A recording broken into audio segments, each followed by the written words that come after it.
This is what happens when you have a quantity of something and then you add more to it. This is dilution. The principle is so simple that a child can understand. And you can create this little science project at home. Sorry, you can have your tea back. Okay. But the principle is called dilution. And when you print $5 trillion and you put it into the economy, you have diluted the value of the money. You know, something interesting has happened with our debt here recently that hasn't happened in history, really. We got to about $26 trillion by borrowing money. And then, most recently, when COVID hit, and the first $2 trillion package came to the floor, there weren't $2 trillion to borrow. It didn't exist in circulation. So what happened? How did we finance that debt? How do we finance that $2 trillion and the next $2 trillion and the next trillion? In fact, we financed $5 trillion of this debt by printing money. The Federal Reserve printed the money, and then the Treasury borrowed it from the Federal Reserve. So we kind of borrowed it from ourselves, but what came into existence was $5 trillion that did not exist before. Now, had we borrowed it, we would have taken it out of the economy, and then when the money was put back into the economy through various programs that were supposed to help businesses, and may or may not have had their intended effect, if we had borrowed the money and put the money back in, we wouldn't have increased the money in circulation. But what we did over the last 3 years is increase by $5 trillion the amount of money that's in circulation before the banks loaned it out fractionally. Mr. Raskin, do you think that creating new money and putting it into the economy had any effect on inflation?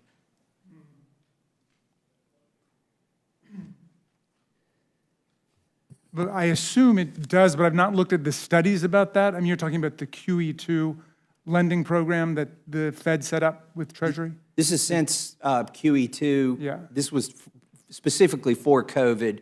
The Federal Reserve created $5 trillion. If you look at their graph, it's kind of flat for since 1917. Yeah. Their balance sheet. Then it went up $5 trillion right there at the. And so what that means is $5 trillion came from somewhere. What happened is they printed the money and then loaned it to Treasury. Then Treasury, well, we spent the money. I don't want to blame Treasury. Congress appropriated this money, and it went out the door, and then that went into people's hands, and they started buying stuff. Right. No, I mean, that's a serious question, and certainly there are fiscal stimulus sources of inflation, and there are, and there are Fed sources of inflation as well. But they're not executive order sources of inflation. I mean, no economists have ever identified that. So, but that's a serious question, and of course, Chip, that goes. I mean, that goes way beyond the purview of this legislation. So this is Chip Roy's tea. He doesn't need it anymore, I've decided. This is what happens when you have a quantity of something and then you add more to it. This is dilution. The principle is so simple that a child can understand. And you can create this little science project at home. Sorry, you can have your tea back. Okay. But the principle is called dilution. And when you print $5 trillion and you put it into the economy, you have diluted the value of the money. So for instance, if you had a minimum wage at some amount, and somebody was making minimum wage, and they were still making minimum wage after this money was printed, they actually are making considerably less in terms of real dollars. It's dilution. So the $5 trillion that we printed, I would argue, is the primary source of inflation. You know, we can say, well, eggs went up because feed went up, fuel went up because there's a war in Ukraine. You can find a lot of excuses for various different industries. But what is the probability that every price went up all at the same time? You can't blame them on specific supply chain problems. The thing how do you explain the global inflation? Yes, I'm glad you asked me that, Professor Raskin. Because they did the same thing in Europe. They did this everywhere. They printed their own equivalents of the Federal Reserve and treasuries, created their own money out of thin air. It may be the only thing that saved our dollar is that everybody else did the same thing to their currency. And so the question is, right now we're coming up on the debt limit. Why isn't anybody proposing to print more money? Why aren't the economists proposing to print more money? Because it is poison. When you print money, it is poison to our economy, and it is very regressive. Inflation is extremely regressive, especially when it affects the goods that everybody needs to buy. Energy. I love it when they print the consumer price index, neglecting food and energy and housing, right? Like the three things that no matter how poor you are, you still need. We'll just leave those out when we look at the effect of inflation, but you can't leave those things out. So the reason we're not, we could just print more money again like we did over the last 3 years, but the reality is everybody in this room knows, and if we don't, we have staff who know, that if you print money, you're going to wreck this economy. So I found it interesting that the Fed raised interest rates very aggressively over the last several quarters, the last year. Do you have any idea, Mr. Raskin, why they would raise interest rates?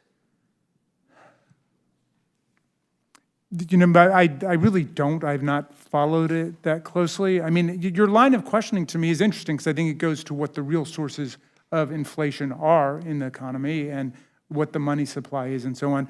Remember that the various actions taken that you identified were in response to a crisis, which was COVID-19 and an economic collapse in the country, and everybody on a bipartisan basis, with perhaps the potential exception of you, was demanding that the federal government act in order to bolster the economy because the restaurants were going down and the hotels were going down and our businesses were collapsing. And so, we make no apologies for any of the rescue legislation that we did, and we think we did the right thing, even if that was, some small contributor to the overall global inflation that we saw. And I will say that, of course, this has been a bipartisan policy commitment. And under President Trump, we know that your side of the aisle voted 3 times to lift the debt limit as requested by President Trump.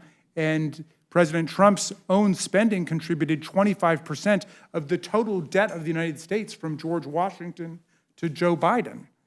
25% of it. So this is a bipartisan problem that we got to deal with. I like those numbers where we look at which administration was in power when the debt went up and what percent, maybe 25% under Trump. The reality is we are the ones who raised the debt limit, not the president. So I went back and looked to see under which speaker did the debt limit go, or did the debt go up the most. And it turns out somewhere between 43 and 45% of all the debt, you mentioned that 25% of all the debt was under Trump. Using those same metrics, 43 to 45% of all the debt ever incurred in this country happened while Ms. Pelosi was Speaker. Now, she had a good run at it. She had 2 chances to do it. She was Speaker twice. But, so I think it's unfair to blame any one administration. I think it's more fair to blame us. And in reality, because we're the ones who raised it. Now, the problem with the stimulus that we did during COVID, yes, there was an economic calamity and people stayed home, but when you gave farmers money, when you gave people money, the farmers didn't make more goods, the factories didn't make more goods, the refineries didn't refine more oil. Demand for fuel went down, so we saw a temporary, if you look at inflation, it actually went down there for a while nobody was doing much of anything. But after we put that money in their hands, now they're chasing goods that don't exist.